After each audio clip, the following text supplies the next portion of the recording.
Alors, on continue sur le corrigé de l'exo 3. Donc, on est sur le 3.3. On disait qu'on avait quelque chose de nouveau maintenant. Il fallait qu'on calcule combien de fois on avait des valeurs retournées qui étaient strictement négatives. Donc, combien de fois il va falloir qu'on utilise un accumulateur de type entier. Du coup, hop, on initialise une variable de type entier à 0. Et maintenant, c'est quoi? Il faut qu'on aille de 5 à 205. On va faire une boucle. Donc, on va de i est égal à 5 jusqu'à i est inférieur ou égal, ouais, c'est compris. Donc, à 205, on incrémente. Et là, on nous dit, donc c'est combien de fois c'est strictement négative. Oui, donc si g de i de 1 est inférieur à 0, alors j'incrémente mon compteur. n++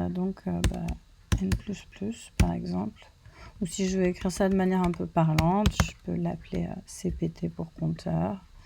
Et donc CPT++, vous pouvez l'écrire aussi, la manière explicite, ça c'est un raccourci, mais la manière explicite CPT plus 1. Ok, et donc on a fermé le if, on a fermé le for, on retourne la valeur du compteur. Alors on va tester ça sur notre fonction habituelle. Alors, donc on est où? Pourquoi est-ce que je suis là? Ok. Donc, est-ce que j'ai sauvé? Oui. Javac exo 3.java. Pas d'erreur. Java exo 3. Alors, on a compté 101. Donc, ça devrait être à peu près la moitié. Ouais, c'est ça. Donc, ça fait, on a 201 valeurs divisé par 2. Ouais, c'est ça. Très bien. Donc maintenant, on a le 3.4. Alors, qu'est-ce qu'on doit faire dans le 3.4? Dans le 3.4, il faut tirer des entiers au hasard. Bon, on va récupérer des bouts de code qu'on va réutiliser. Déjà, on va importer ça. D'accord, donc cette bibliothèque-là pour pouvoir générer des entiers pseudo-aléatoires.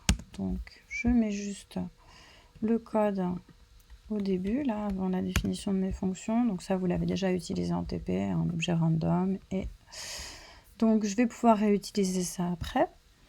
Donc, très bien. Qu'est-ce qu'on me demande maintenant? Je veux tirer au hasard 100 entiers compris entre 0 et 1000. Et je vais pouvoir utiliser ma fonction renRange. Et est-ce qu'on vous l'avait donné? Ouais, elle est là, renRange, très bien. Et j'affiche pour chaque entier la valeur de GNN. Donc on n'a pas besoin de vérifier que les entiers sont tous différents, d'accord. Ok. Eh bien, donc c'est parti. Donc on va quand même initialiser une variable pour mettre dedans les entiers qu'on tire au hasard. Les valeurs des entiers qu'on tire au hasard, c'est plus propre. Donc on va l'appeler n. Et donc on nous a dit 100 entiers, hein, d'accord. Donc on peut aller de 0 donc inclus jusqu'à 100 exclus. Hop, donc boucle. Et à chaque fois, on tire une nouvelle valeur. Alors là, vous voyez, j'avais déjà typé n. Donc à chaque étape, je vais mettre une valeur différente dedans. Et la valeur, ça sera le résultat de ce tirage. Donc entre 0 et 1001. Parce que vous vous souvenez, hein, la borne sup, c'est toujours exclu. Et la borne inf, c'est inclus. Et à chaque fois, j'affiche le résultat. Donc, println et j'appelle ma fonction, donc ma fonction préférée G, donc nn. Ok. Alors on va regarder un peu ce qui se passe pour... alors, qu'est-ce qui va se passer? Oui, bah j'ai un truc un peu d'apparence arbitraire hein, qui correspond bien à ce qu'on pourrait à ce à quoi on pourrait s'attendre. Hein. La répartition des valeurs négatives et positives n'a pas l'air de suivre une quelconque règle, puisqu'on tire les entiers de manière aléatoire. Ok. Et donc maintenant le 3.5. Alors cette fois-ci, je vais vouloir une suite d'instructions qui va afficher la plus petite valeur de la fonction pour A allant de moins 10 à 10 et B allant de 0 à 100. Alors la plus petite... alors, donc ici, donc on va vouloir retourner la plus petite valeur, mais on ne sait pas encore quel va être l'intervalle entier parmi lequel va se trouver cette plus petite valeur. Hein. Donc là, je vais initialiser une variable de type entier pour stocker le minimum dedans, qui va changer à chaque étape. Hein. On va aller explorer toutes les valeurs là, et on va essayer de déterminer le minimum. Mais donc, en fait, je ne vais pas mettre 0, parce que 0, c'est peut-être pas le minimum. Hein. Mais donc, je vais mettre G de quelque chose. Alors, je vais mettre G de quoi? Donc, pour toutes les valeurs, pour A allant de moins 10 à B allant de 0, je peux mettre moins 10 et 0. C'est celle par laquelle je vais commencer. Ok. Donc, au début, je vais dire que comme je ne vais pas comparer aux autres, hein, le minimum, c'est celle-là. Et puis après, je vais faire une boucle imbriquée hein, pour aller explorer toutes les valeurs possibles. Donc, ma boucle imbriquée, elle va avoir cette tête-là. Donc, ici, int a, ça va être égal à... je peux mettre moins 9 puisque j'ai déjà regardé. Ah oui, non, je vais mettre moins 10. Parce que j'ai d'autres valeurs à regarder quand même. Alors, et donc c'est compris, on a dit, entre 10 et moins 10. Très bien. A inférieur ou égal à 10. Et on incrémente A. Et alors, les valeurs de B, elles varient comment? Donc, in B est égal à 0. B est inférieur ou égal à 100. B++. Ok. Et alors, soit je recode une fonction min, mais c'est vrai que je vais l'utiliser qu'une fois. Donc, est-ce que j'ai vraiment besoin? Alors, on va voir. Déjà, alors... donc ça, c'est... Déjà ici, je peux faire mon affichage à la fin, quand je sors des deux boucles. Hein. Je le mets juste là. Println, min, ok.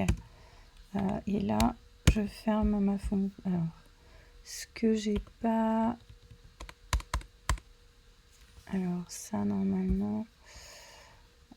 Alors, le main...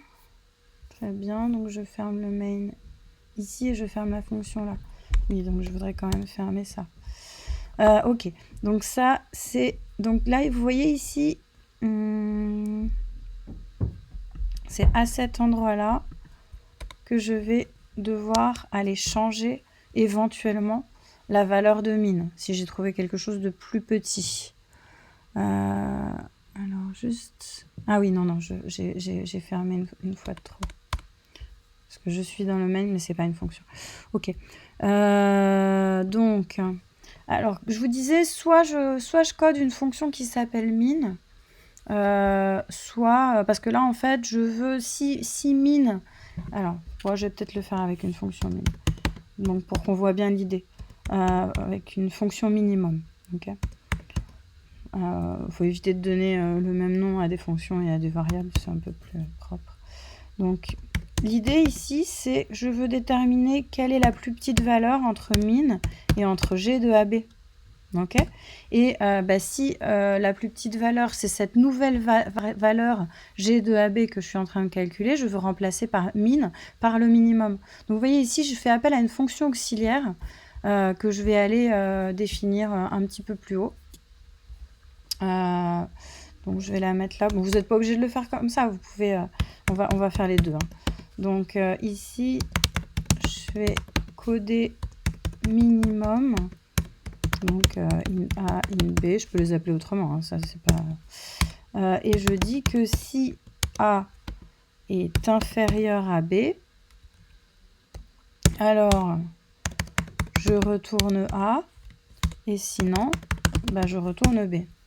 Ok.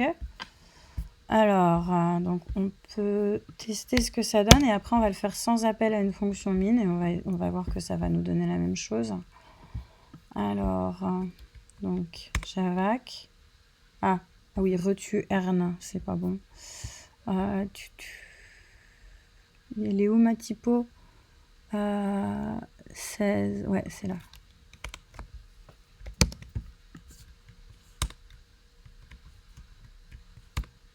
Alors, donc moins 100. Donc notre fonction G, elle faisait quoi déjà? Ouais, elle retourne, si pour les nombres pairs, elle retournait la valeur de ce nombre. Alors non, si A est pair, elle retourne la valeur de B, et si A est impair, elle retourne la valeur de moins B. Ok.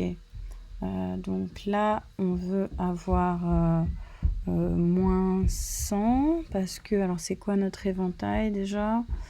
On va de moins 10 à 10, et on va de 0 à 100. Bah oui, à un moment, on aura une valeur de A qui sera impair, et donc elle sera appariée avec 100, et donc on aura moins 100, et ce sera la plus petite valeur. Ok, très bien.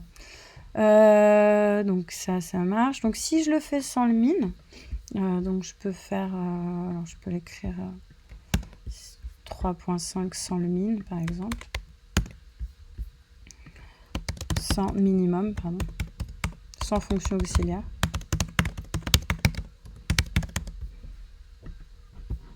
Merci pour la correction. J'ai qu'à écrire, regardez, c'est simple, hein, je peux reprendre le code que j'avais mis là, ça va être, en fait, ça va être juste plus verbeux à cet endroit-là. Bon, ici, comme on utilise que...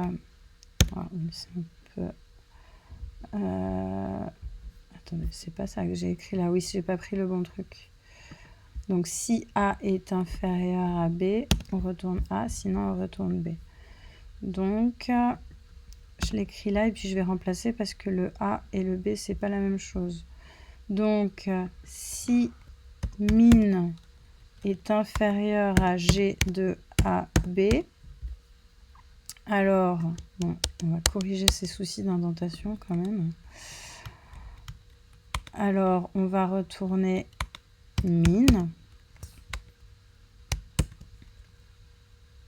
Donc ça, c'était le return B qui était là. Et sinon, on va retourner... alors, attends, c'est pas return min qu'on veut, non. C'est... Donc on va écrire ça différemment en fait.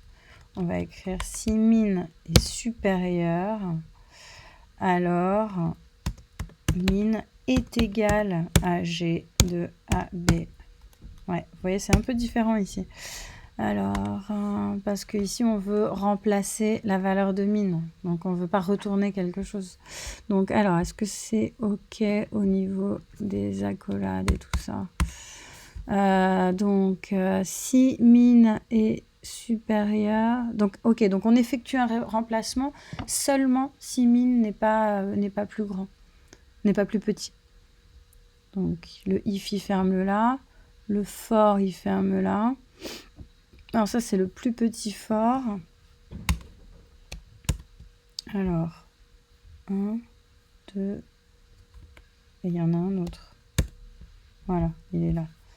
Donc le if, la boucle secondaire, la boucle principale.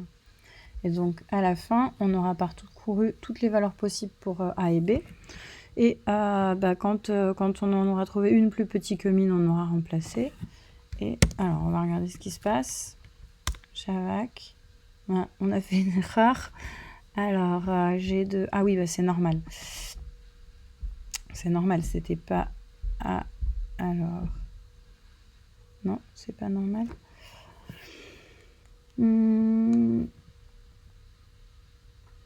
Alors, elle est où notre erreur?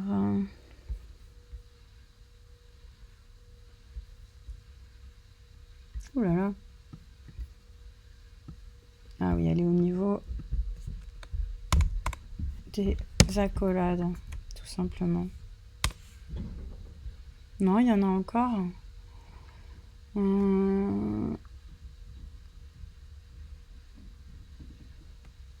C'est 69, 68 et ça commence où? Ça doit être un...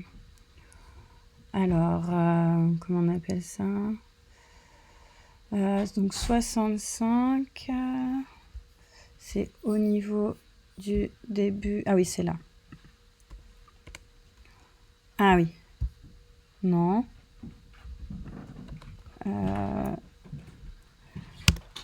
Donc, est-ce que c'est là? Non. System outprint.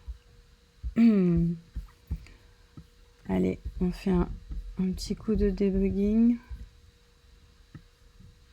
Donc, alors quand on, du coup c'est pas mal parce que on va regarder un peu comment on débug quand on a des soucis comme ça.